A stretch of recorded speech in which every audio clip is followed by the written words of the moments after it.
আসসালামু আলাইকুম।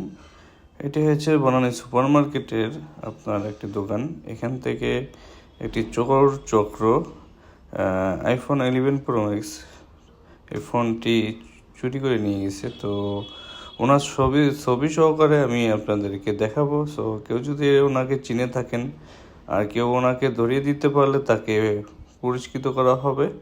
আসলে আমাদের দেশটা কেমন জানি এলোমেলো হয়ে গেছে। দেখেন, একটা সিসি ক্যামেরা আছে, একজন স্টাফ আছে, এর মধ্যে সে ফোনটি চুরি করে নিয়ে চলে গেল। তো কত দক্ষ চোর, ওনাকে ধরিয়ে দিন। ওনার মাধ্যমে দেখবেন আপনি আরও 2-4টা চোর ধরতে পারবেন। ঠিক আছে, ওনাকে ধরিয়ে দিন। ওনাকে ধরিয়ে দিলে অবশ্যই আপনাকে পুরস্কৃত করা হবে। ধন্যবাদ সবাইকে।